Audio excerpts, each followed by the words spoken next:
And we are recording. Hi everyone, Steve here from My Crypto World. Hope your day's been good. Thought I'd do a very short video on the recent market move that happened over our weekend in Australia. Clearly there was a lot of panicking going on after the event happened, and I certainly got hit up with a lot of phone calls and text messages wondering what on earth was happening. So I thought I'd try and break it down for you just to give you some sense of assurity that I don't think it's all lost. I'm not, certainly personally, not panicking about it. When you have been in the market for as long as I have, you tend to see this quite often, and I'll go through that, how you can look for that in future drops that might happen in the marketplace. First of all, let's go to what probably happened. Cointelegraph is an awesome website which I rely on for some insight about markets. They had this posted yesterday. Bitcoin price drops to 52k, liquidating almost $10 billion off the market. So there's a couple of reasons why it states in here. Fears of regulatory moves come as a brief hash rate crash from a Chinese power blackout. But it's already beginning to rebound, obviously. That's obviously a chart of Bitcoin and what happened. Again, this is in US dollars, not Australian. I'll be bringing up a chart of Bitcoin in a moment, but that will be in Australian dollars. So let's just go through this bit by bit, but quickly. It's not going to be a long video today. Let's just read through this and I'll digest that and break it down for you. So Cointelegraph Markets Pro and TradingView, yep, it's we know what happened there. Sunday, the market went from $59,000 through $52,000 in minutes, having lost the $60,000 support earlier. The Bitcoin USD is fairly stable before the price snap event, which liquidated positions worth almost $10 billion over the last 24 hours. So really the aftermath is in here. I'm going to paraphrase some of this, otherwise I'll be spending my time reading the entire article, which you can all do yourself if you just jumped on the Cointelegraph. In the aftermath, analysts pointed to two events as potential causes: a hash rate crash, which I'll explain what that is, it actually states it here, and rumours from an unnamed source that the United States regulators were about to charge an unnamed financial institutions with crypto-related money laundering. A couple of things on that article. First of all, the hash rate. The hash rate is the estimated power or computing power, really, or it says it here, dedicated by the networks from the miners that go to the algorithms that actually run the blockchain network or mine. It's called mining the cryptocurrency.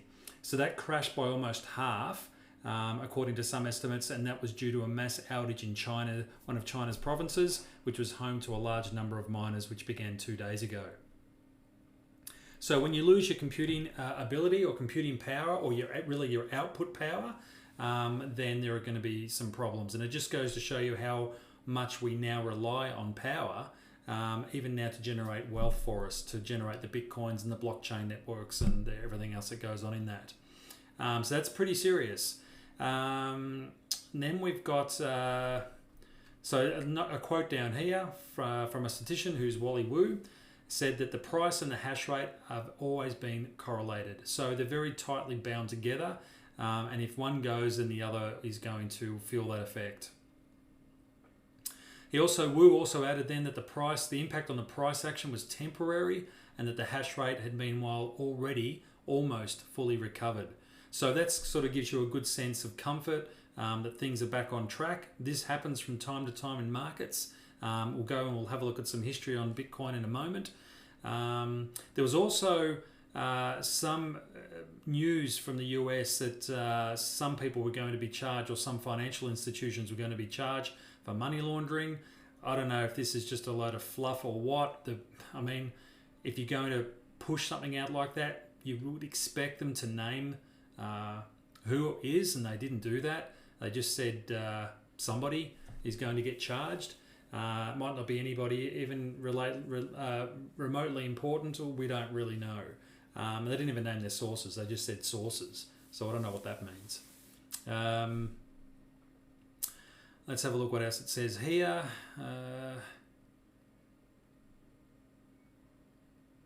Yeah, look, that's a really good point. Honestly, after you've been in the game long enough, you go numb to Bitcoin price dips. That's very true. You get used to it. It doesn't mean that they're any more comfortable. It's just part and parcel of the crypto world. And even if you're not in the crypto space and you're in the stock market, it happens from time to time.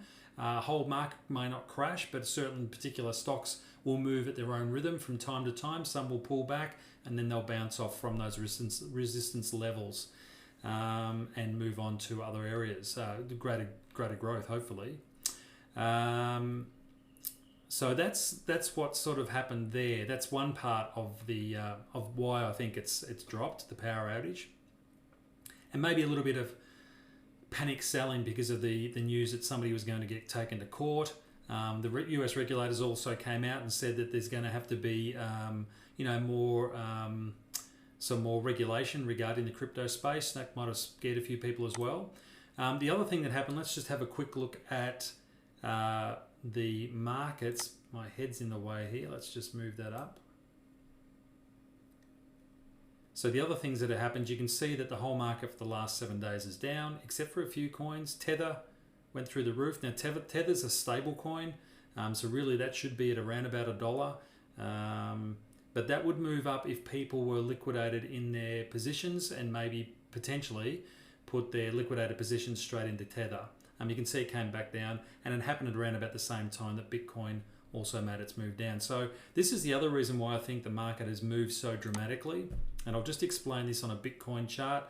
Again, for those that are watching overseas, this is in Australian dollars. Bitcoin is not at $74,000 US. It is Australian money due to the currency conversion. Now this is a day chart. So what happens to a lot of people when they're trading? Most people who trade the market don't do it full time. Most people actually have a day job as well. And it can be really difficult for people to work a day job and watch the market and monitor it to make sure that their investments are secure.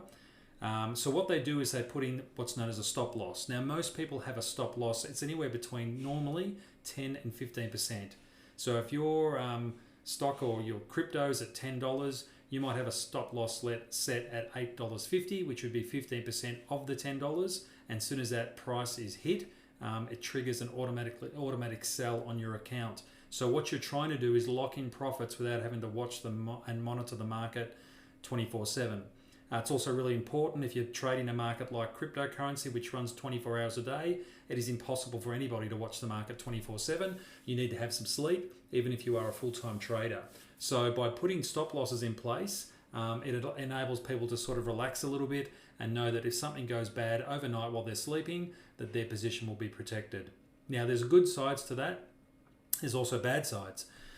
So the bad part of that is if there is a market correction, a lot of people will get stopped out without there being any real reason for it. So in this particular case, the outage or the droppage in the output of the Bitcoin algorithms due to the power outage caused the stock to drop. Maybe some bad news from the US also caused that to drop.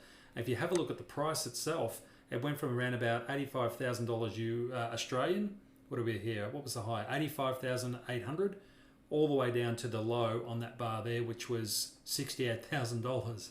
So even if you had a stop loss in of 15%, which is pretty standard, 10 to 15%, as I said, all those positions would have been stopped out overnight. And that would also cause the market to move downwards dramatically because all of a sudden all these stop losses are being triggered and these people's accounts are being sold. If possibly with even out their knowledge, they might not have been looking at the market at that time. So a lot of that happens in the marketplace from time to time. But let's just have a look at the history, and that would obviously cause the price to plummet further because all of a sudden these people, all these positions are being stopped out. So the sellers really have control of the market there. The other thing that can happen as well is that a lot of people get a margin call. So plenty of people use margin lending facilities to go and invest on the stock market or in the crypto market. What they do is they leverage their position up to 150 times. So if you've got $1,000, you can go and borrow against that. You could borrow up to say $100,000 or $150,000 from that $1,000 position. So they're massively leveraged. It gives them greater ability to obviously make great profits when the market's moving up, but when it goes against them, it can be a disaster. And you could be stopped out of positions and actually owe money to the financial institution because there isn't enough there to cover the loss that you've incurred. So a lot of that happens as well. Let's have a look at Bitcoin to get some sense of stability about this. So if I was a trader and I put in a stop loss here, most stop losses are set at dips in the marketplace. So this is a resistance area here. It's right on the $40,000 mark. If I was a trader and I'd bought in around about the $40,000 mark, I would have a 10% stop loss in there as a security for myself. So if the market moved without me knowing down to $36,000, I'd be stopped out of my position, and it would force me to not lose as much money as I possibly could if there was a market move. Now, some people also have what's known as a floating stop loss. They might monitor this daily. There is some very good brokerage software out there you could get, and the stop loss will actually float up with the market price. But either way, a lot of people will move their stop loss up to the next position as the market grows and continues to rise. But as I said over here, what happens is the market moves more than 15% down in one day. I don't know how many people would have lost their positions, a shitload basically, would have been sold out there. But again, to give you some reassurance, have a look at how the chart goes. It always goes down, finds some support. There it found some support at about the $40,000 Australian mark, went back up, fell back down again, found more support at around about the $60,000 mark, went back up. You're getting a pattern here. Found some support at the $70,000 mark, has bounced back up, and has found some support around about the $75,000 mark. So usually the markets will always bounce back. The markets sort of have to go down. It's a bounce that happens. It has to go down before it has to come back up. That's true in a crash cycle or a growth cycle. It doesn't really matter what phase of the market it is. All you need to do is go back and check any stock or coin and its history, and you'll see that they've always moved up, come back down, and bounced off of a resistance level and moved forward. Look, the market sentiment I think is very strong. The good thing is if there are a lot of people who have lost their positions due to their margins, the market is actually going to become more stable now. You'll have good solid money coming back in, people who aren't stupid with their finances and understand the value of the dollar, and probably they might be leveraged but certainly nowhere near as high as the hype that a lot of traders get into. So that's my market recap. Hopefully that gives you some security that things are okay and we're in a safe place. The benefit from all of this, if you've got extra cash lying around, or you're wanting to be you've wanted to get into some stocks but haven't because the prices are too high, when a market dip happens, it is a great opportunity to snatch up some extra coins at a 10 or 15% saving on what you would have got. The market usually bounces back fairly quickly, so you can make a good 10 to 15% return pretty quick. That's it from me. Everyone, have a good night, and we'll chat soon. See you in the next video.